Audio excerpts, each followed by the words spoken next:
Hello friends, আসসালামু আলাইকুম। আশা করি সবাই সুস্থ আছেন, ভালো আছেন। আমি কয়েকদিন যাবত অসুস্থ থাকার কারণে ভালো করে ভিডিও দিতে পারি না। তো ভিউয়ার্স, আজকে আবার আপনাদের সামনে নিয়ে আসলাম একটা হাঁসের মাংসের রেসিপি। এখানে 1 কেজি পরিমাণের হাঁসের মাংস আছে। এটা পরিষ্কার করে সুন্দর করে বেছে নেওয়া আছে এবং সাইজ করে কেটে নেওয়া। এখানে 6-7টা পেঁয়াজ এবং বড় সাইজের 2টা রসুন, 3টা তেজপাতা দিয়ে দিলাম। অ্যাড করে দিব 2 চামচ আদা বাটা, 1 চামচ জিরা গুঁড়া, স্বাদ মতো লবণ, 2 চামচ মরিচের গুঁড়া, 1.5 চামচ হলুদের গুঁড়া, অ্যাড করে দেব 1 চামচ ধনিয়া গুঁড়া, অ্যাড করে দিব অল্প একটু তেলটা দিয়ে আমি এখন ভালো করে মাংসটা মেখে নেব। যখন হাত দিয়ে মাখা হয়ে যাবে আধা ঘন্টার জন্য রেস্টে রেখে দেবো। আপনারা পারলে 10 মিনিটের জন্য হলেও রাখবেন। একটা সাইডে কাজ করব, অল্প আর একটু তেল দিয়ে এখানে 3টা তেজপাতা নিয়ে এটাকে আমি কড়া করে ভেজে নেব। আপনারা যদি এভাবে হাঁস রান্না করেন তাহলে আর হাঁসের টেস্ট কোনো সময় ভুলতে পারবেন না। এই কাজ, হাঁস রান্নার মধ্যে এই কাজটাই আপনার ফাস্টলি করতে হবে, কারণ এইটাই আপনার টেস্ট নিয়ে আসবে। 3টা তেজপাতা আর পেঁয়াজটাকে আমি একদম লালচে করে ভেজে নেব। দেখতে পাচ্ছেন, বেরেস্তা করে নিলাম এবং অল্প একটু পেঁয়াজ আছে এটার মধ্যে আমি হাঁসটা দিয়ে দিলাম। হাঁসটা দিয়ে অল্প একটু পানি দিয়ে হাঁসটাকে আমি একদম ভাজা ভাজা করে কষিয়ে নেব। আমি আজকে আপনাদের সামনে একদম মাখা মাখা করে হাঁস রান্না করে দেখিয়ে দেব। তো এখন আমি হাঁসটা তো দিয়ে দিলাম, দিয়ে আমি এখন নাড়া দিয়ে ভালো করে ফিরে আসবো 10 মিনিট পর। এর মাঝখানে আমি একটা কাজ করব, সেটা আপনারা অবশ্যই করবেন, মাস্ট বি করতে হবে। এখানে 2টা পেঁয়াজ, 1টা রসুন কুচি এবং 3টা তেজপাতা, 4-5টা এলাচ, 4-5টা দারচিনি নিয়েছি।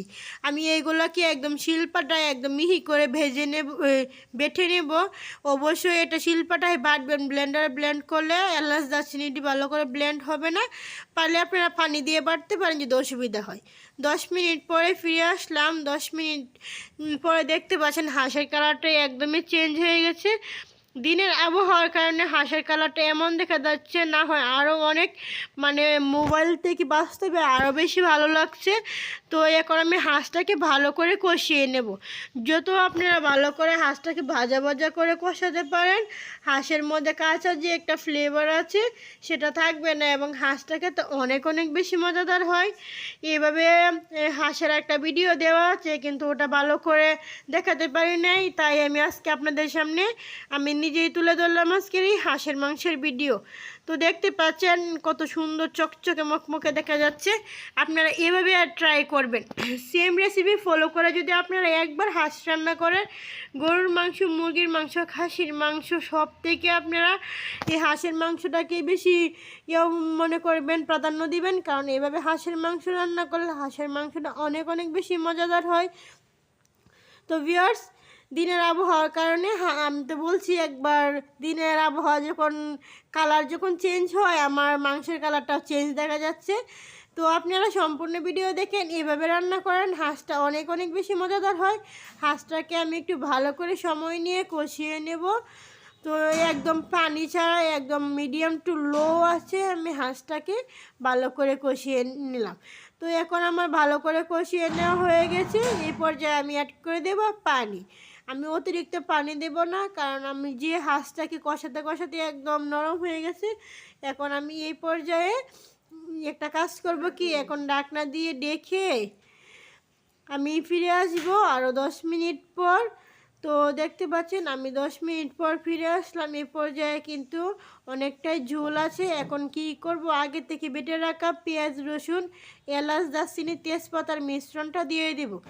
নামানোর প্রায় 2 থেকে 3 মিনিট আগে এটা দেবেন। দেওয়ার কারণে ফ্লেভারটা অনেক বেশি সুন্দর আসে ও খেতে অনেক বেশি ভালো লাগে।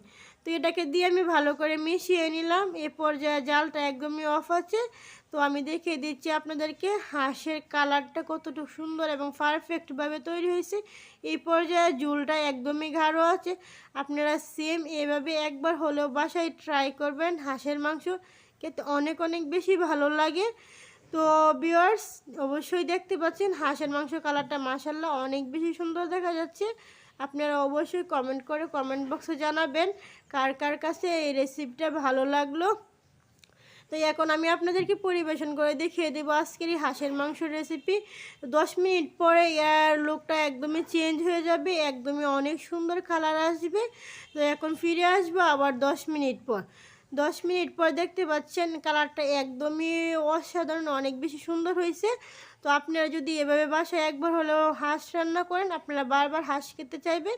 তো আজকের মতো এখানেই বিদায় নিচ্ছি, সুস্থ থাকবেন, ভালো